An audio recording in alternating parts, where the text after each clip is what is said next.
जय माता दी। जय मां कामाख्या। कामाख्ये वरदे देवी नीलपर्त वासिनी त्वं देवी जगत माता योनि मुद्रे नमस्तुते। कामाख्ये काम संपन्ने कामेश्वरी हर प्रिये काम नाम देहि में नित्यम कामेश्वरी नमस्तुते। कामदे काम रूपस्ते सुभगे सुर सेविते करोमि दर्शन देव्यम सर्वकामार्थ सिद्धयेत्। ओम महेशानी महामाये चामुंडे मुंडमालिनी आयु आरोग्य ऐश्वर्य देहि में देवी परमेश्वरी। ओम जयंती मंगला काली भद्रकाली कपालिनी दुर्गा क्षमा शिवा धात्री स्वाहा सदा नमस्तुते। ओम सर्वमंगल मांगल्ये शिवे सर्वासाधिके शरण्ये त्र्यंबके गौरी नारायणी नमस्तुते। दुर्गति नाशिनी दुर्गा जय जय, काल विनाशिनी काली जय जय, उमा रमा ब्रह्माणी जय जय, सीता राधा रुक्मणी जय जय, महालक्ष्मी नमस्तुभ्यम नमस्तुभ्यम सुरेश्वरी, हरि प्रिय नमस्तुभ्यम नमस्तुभ्यम दयानिधि, काली काली महाकाली काली के पाप नाशिनी, खड्ग हस्ते मुंड हस्ते काली काली नमस्तुते। काली काली महाकाली काली के परमेश्वरी सर्वानंद करी देवी नारायणी नमस्तुते। नीर हार हार धन सार सुधा करम भा कल्याणम दा कनक जंबक दाम्बुषाम उतुंग बिंदुगम मनोहरांगी वाणी नमामि मनसा वत्स विभूतिये। ओम ऐं सरस्वते नमः। ओम ह्रीं दुर्गाय नमः। या जल जल प्रज्वल अग्नि रूपाय ओम हौम ह्रीं श्रीं ज्वाला देवी नमः। देवी प्रपन्नताति हरे प्रसीद प्रसीद मातर्ग जो खिलस्य प्रसीद विश्वेश्वरी पाहि विश्वन्तमीश्वरी देवी चराचरस्य शुभम करोति कल्याणम आरोग्यम धन संपदा शत्रुबुद्धि विनाशाय दीप ज्योति नमस्तुते। योनि मात्र शरीराय कुंजवासिनी कामदा रजस्वला महातेजा कामाक्षी ध्यायतां सदा। या देवी सर्वभूतेषु लक्ष्मी रूपेण संस्थिता नमस्तस्यै नमस्तस्यै नमस्तस्यै नमो नमः। या देवी सर्वभूतेषु दया रूपेण संस्थिता नमस्तस्यै नमस्तस्यै नमस्तस्यै नमो नमः। या देवी सर्वभूतेषु शक्ति रूपेण संस्थिता नमस्तस्यै नमस्तस्यै नमस्तस्यै नमो नमः। मां भगवती जगत जननी कामाख्या माई आपके कष्ट हरे, दुख हरे, पाप हरे, ताप हरे, संताप हरे, दारिद्र्य हरे और संकट हरे और आपको सुख समृद्धि और शांति प्रदान करे। देव राधा ट्रस्ट की तरफ से सत्यवाणी की प्रस्तुति। बहुत से लोग कहते हैं कि हमें सिद्धि प्राप्त नहीं हो रही है और बहुत से मनुष्य कहते हैं कि मैंने इतने लाख जप कर लिए, इतने करोड़ जप कर लिए, परंतु कुछ भी महसूस नहीं हुआ, कुछ भी हासिल नहीं हुआ। कुछ लोग कहते हैं मैंने इतने जप हवन कर लिए, इतनी तीर्थ यात्राएं कर ली, फिर भी मेरे को कुछ भी आभास नहीं हुआ कि ईश्वर है या कोई अदृश्य शक्ति है। तो इसके क्या कारण होते हैं कि आपने मंत्र जप किया उसका कोई फल नहीं मिला, आपने साधना करी उसका कोई फल नहीं मिला, आपने तीर्थ यात्रा करी उसका कोई फल नहीं मिला और आपने यज्ञ किया उसका भी कोई फल नहीं मिला। इसके पीछे का रहस्य बहुत गौर से समझने का रहस्य है।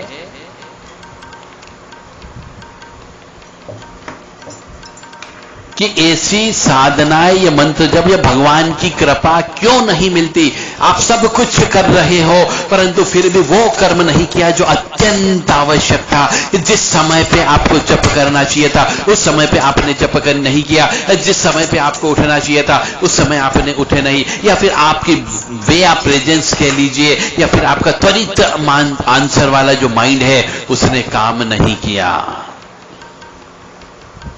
इसलिए सिद्धियां नहीं मिलती है, इसलिए साधना सफल नहीं होती है, इसलिए मंत्र जप से फायदा नहीं होता है।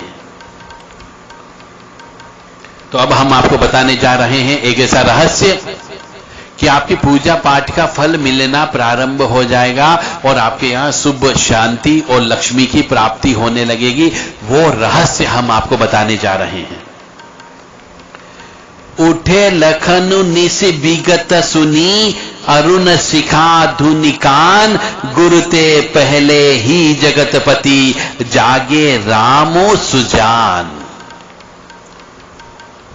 ये एक रामायण जी की चौपाई है उठे लखनु निसी विगत सुनी अरुण शिखा धुनिका गुरते पहले ही जगतपति जागे राम सुजान। यानी कि इसका अर्थ है कि रात बीतने पर मुर्गे का शब्द कानों से सुनकर ब्रह्म मुहूर्त में लक्ष्मण जी उठे और जगत के स्वामी सुजान श्री रामचंद्र जी भी गुरु से पहले ही जाग गए। इसका बहुत बड़ा रहस्य है। यानी गुरु के पहले ही शिष्य जाग गया और उनके पहले भी उनका सेवक यानी लक्ष्मण जी जाग गए। यानी कि गुरु हमेशा ब्रह्म मुहूर्त से पहले उठा करते हैं। तो ब्रह्म मुहूर्त से पहले के समय पर रामचंद्र जी उठे और रामचंद्र जी के पहले से हनुमान जी उठे हैं। यानी ब्रह्म मुहूर्त में उठने के लाभ आगे मैं बताने वाला हूं। रात्रि के अंतिम प्रहर, अब आप समझिएगा ब्रह्म मुहूर्त किसे कहते हैं। बहुत से लोगों को मालूम ही नहीं है कि ब्रह्म मुहूर्त किसे कहते हैं। तो रात्रि के अंतिम प्रहर का जो तीसरा भाग है, यानी कि सूर्य उदय से 72 मिनट पहले के काल को ब्रह्म मुहूर्त कहते हैं। सूर्य उदय जैन मान लो 7 बजे होता हो तो 7 बजे के 72 मिनट पहले, यानी कि 6 बजे तो 60 मिनट हो गए और उसमें 10-12 मिनट और कम कर दो, यानी 5:40 पर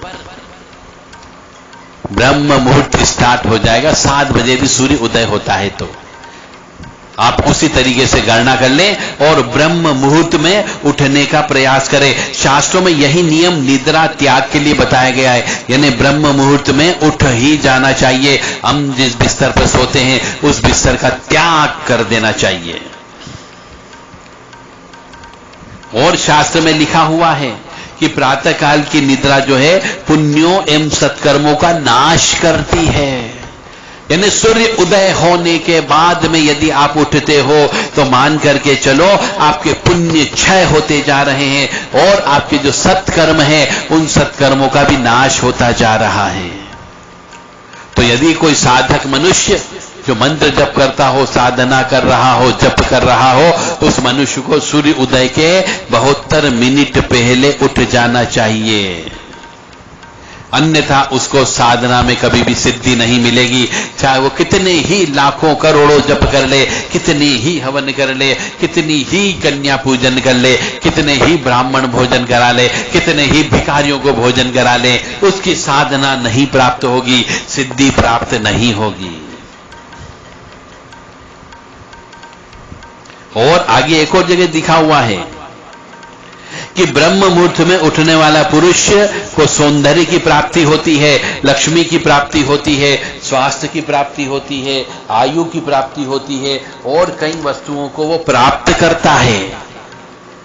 इसका मतलब हुआ कि जो ब्रह्म मुहूर्त में उठ जाता है उसे ऐश्वर्य की प्राप्ति होती है, धन की प्राप्ति होती है, आयु की प्राप्ति होती है, यानी कि उसका स्वास्थ्य अच्छा रहता है।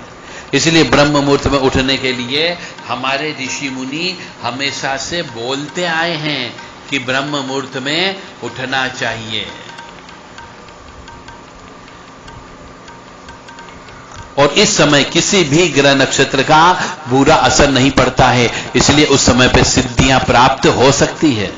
जिस तरह गर्मी के दिनों में हमारे शरीर में गर्मी अधिक होती है तो हम क्या करते हैं, फैन लगाते हैं, कूलर चलाते हैं, एसी में रहते हैं। उसी प्रकार बाहरी विश्व की हर घटना का असर शरीर के अंदर होगा। ब्रह्म मुहूर्त हर दिन की शुरुआत है। इस समय प्राण और अपान वायु कार्य करती है। इस समय की तुलना गर्भावास और गर्भ से बाहर आने के बीच के समय से की जाती है। इसलिए यह समय बहुत महत्वपूर्ण होता है।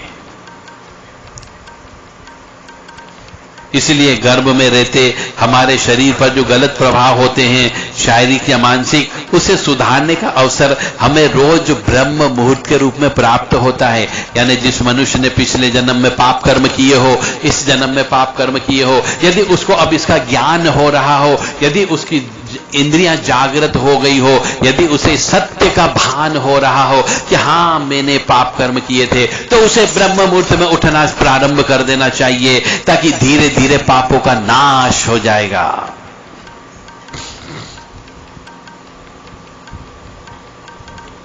इसलिए कई जेनेटिक बीमारियों का असाध्य रोग ब्रह्म मुहूर्त में उठकर स्नान, योग, ध्यान करने से ठीक हो जाती है, जो जन्म जन्मांतर से संबंधित बीमारियां होती है।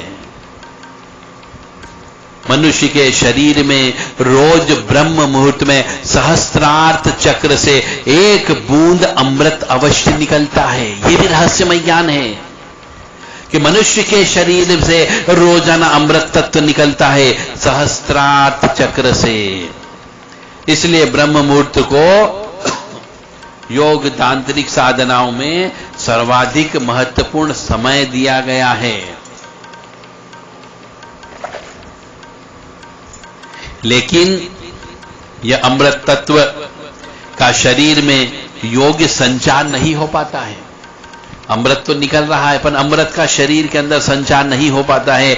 इस समय साधना करने पर व्यक्ति के इस तत्व का संचार होने लगता है, लेकिन इसका पूर्ण लाभ प्राप्त करने के लिए साधक का विशुद्ध चक्र जागृत होना आवश्यक है। यानी जो व्यक्ति ब्रह्म मुहूर्त में उठकर के ध्यान योग करता है, ईश्वर का नाम लेता है, उसकी कुंडलिनी जागृत भी हो जाती है। यानी कुंडलिनी जागरण करने के लिए भी आपको ब्रह्म मुहूर्त में उठना अनिवार्य है। इस प्रकार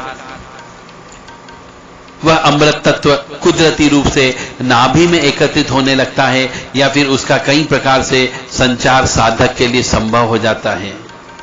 ब्रह्म मुहूर्त के समय देवी शक्तियां पृथ्वी लोक पर विचरण करती है। उनकी देवी शक्तियां और आशीर्वाद पाने के लिए ब्रह्म मुहूर्त में उठना चाहिए, जिससे कि देवी शक्तियों की कृपा प्राप्त हो जाती है, जिसको आप कह सकते हैं सिद्धि मिलना या सिद्धि प्राप्त होना। इसलिए ब्रह्म मुहूर्त में उठ करके मां भगवती जगत जननी की आराधना करना चाहिए, अपने इष्ट की आराधना करना चाहिए। और यदि आपको इष्ट नहीं मालूम है तो आप इष्ट का पता करिए। कहीं आप साधना करते हैं और इष्ट गलत चुन लिया तो भी साधना सिद्धि मिलने में समय लगता है। तो इष्ट का चुनाव अवश्य करें, और इष्ट का चुनाव पिछले जन्म के कर्म के आधार पर करना चाहिए। यानी कि जिसकी जन्म पत्री में लग्न, यदि लगन में जो भी राशि बैठी हुई हो, उस राशि के अनुसार इष्ट का चयन होता है। और ब्रह्म मुहूर्त में किया गया स्नान सर्वश्रेष्ठ फल देता है। स्नान करते समय परम ब्रह्म परमात्मा का चिंतन करना चाहिए, यानी कि ओम नमः शिवाय जप करना चाहिए। ओम त्र्यंबकम यजामहे सुगंधिम पुष्टिवर्धनम उर्वारुक्मि बंधनान् मृत्योर्मुक्षीमामृतात्। ये मंत्र है महामृत्युंजय मंत्र, इसका जप करना चाहिए। ओम नमः शिवाय ह्रीम ह्रीम ओम नमः शिवाय ह्रीम ओम ओम क्लीं कृष्णाय नमः ओम नमो भगवते वासुदेवाय ओम नमो नारायणाय ओम लक्ष्मी नारायणाय नमः। इन मंत्रों का अवश्य जप करना चाहिए स्नान करते समय, ताकि आपको पास लक्ष्मी की कृपा प्राप्त होती रहे, घर में सुख शांति प्राप्त होती रहे। यह ब्रह्म स्नान कहलाता है। देव नदियों का स्मरण करना चाहिए। देव नदियों का स्मरण का मतलब हो गया सवेरे सवेरे ब्रह्म मुहूर्त में स्नान करने के पहले ओम गंगे च यमुने च गोदावरी सरस्वती नर्मदे सिंधु कावेरी जले सन्निधम गुरु। ये मंत्र बोल करके ही आपको स्नान करना है, ताकि देव नदियों का स्मरण हो जाता है। ये भी देव स्नान कहलाता है। इस समय स्नान करने से, यानी ब्रह्म मुहूर्त में स्नान करने से 3 दोष शांत होते हैं और मन, बुद्धि और बलवान होता है। ब्रह्म मुहूर्त में तामसिक शक्तियां सुसुप्त अवस्था में होती है, मन और बुद्धि सकारात्मक होती है, ध्यान जल्दी लगता है। इस समय स्मरण शक्ति तीव्र बोध होती है। इस समय का पढ़ा हुआ बच्चा यदि कोई पढ़ता है तो उसकी स्मरण शक्ति अवश्य बढ़ेगी, और जो पढ़ता है वो कभी भूलेगा नहीं था जिंदगी में। इसलिए पुराने जमाने में ब्रह्म मुहूर्त में ही गुरु दीक्षा दी जाती थी, ब्रह्म मुहूर्त में ही शिष्य को सिखाया जाता था, पढ़ाया लिखाया जाता था। इसलिए ब्रह्म मुहूर्त में उठकर ध्यान करना चाहिए, योग करना चाहिए। इसको बोझ ना समझे और ये मनुष्य होने का उपहार समझकर अपनाए, और इस अमृत बेला का पूर्ण लाभ उठाना चाहिए। इसी प्रकार से जब ब्रह्म मुहूर्त में उठने का नियम है तो उसी प्रकार संध्या बेला के समय पे पूजन अर्चन करना चाहिए। संध्या बेला के समय पे दीपक लगाना चाहिए, अगरबत्ती लगाना चाहिए। और संध्या बेला के समय पर भी लक्ष्मी जी का फेरा होता है, शंकर पार्वती जी का फेरा होता है, इसलिए ओम नमः शिवाय मंत्र जप करना चाहिए, गायत्री मंत्र जप करना चाहिए, या फिर महालक्ष्मी के मंत्र जप करना चाहिए, या फिर ओम नमो नारायणाय, ओम नमो नारायण, ओम क्लीं कृष्णाय नमः, ओम नमो भगवते वासुदेवाय, ओम लक्ष्मी नारायणाभ्यो नमः, ओम विष्णुवे नमः। इन मंत्रों का जप शाम के वक्त, संध्या बेला के वक्त में अवश्य जप करें, जिससे आपके पापों का नाश होता है और आपके यहां धन की कमी नहीं होगी, बरकत होती रहेगी। इस प्रकार से आपको ब्रह्म मुहूर्त और संध्या बेला का महत्व बता दिया गया है। इसका फायदा उठाइए, क्योंकि यह दिन और रात का मिलन होता है, और जब दिन और रात का मिलन होता है तो बहुत सारी शक्तियां एक स्थान से दूसरे स्थान पर विचरण करती है, और वही शक्ति आपकी ओर यदि आप पूजा पाठ करते हुए मिल गए तो आपसे प्रसन्न हो जाती है और आपको सिद्धि प्राप्त हो जाती है। बहुत सी अदृश्य शक्तियां और तृप्त आत्माएं भी आपके साथ जुड़ने की संभावनाएं होती है। और जिसको वाणी की सिद्धि चाहिए उनके लिए मां भगवती जगत जननी सरस्वती मां के इन द्वादश नामों का पाठ अवश्य करना चाहिए।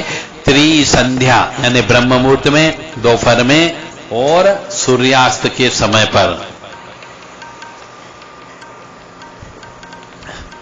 प्रथमम भारती नामम, द्वितीयम च सरस्वती, तृतीयम शारदा देवी, चतुर्थम हंसवाहिनी, पंचम जगती ख्याता, षष्ठम वागीश्वरी तरा, सप्तम कुमुदी प्रोक्ता, अष्टमे ब्रह्मचारिणी, नवम बुद्धिदात्री च, दशमम वरदायिनी, एकादशम चंद्रकांति, द्वादशम भुवनेश्वरी, द्वादशेतानि नामानि त्रिसंध्ये पठन् रह, जिह्वाग्रे वसते नित्यम ब्रह्म रूपा सरस्वती।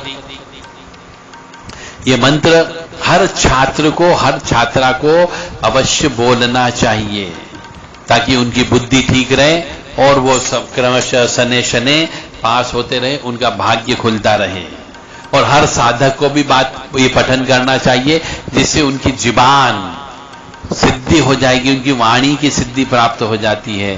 प्रथमम भारती नामम, द्वितीयम च सरस्वती, तृतीयम शारदा देवी, चतुर्थम हंसवाहिनी, पंचम जगती ख्याता, षष्ठम वागीश्वरी तदा, सप्तम कुमुदी प्रोक्ता, अष्टमे ब्रह्मचारिणी, नवम बुद्धिदात्री च, दशमम वरदायिनी, एकादशम चंद्रकांति, द्वादशम भुवनेश्वरी, द्वादशेतानि नामानि त्रिसंध्य पठन् रह, जिह्वाग्रे वसते नित्यम ब्रह्म रूपा सरस्वती। ओम ऐं सरस्वत्यै नमः।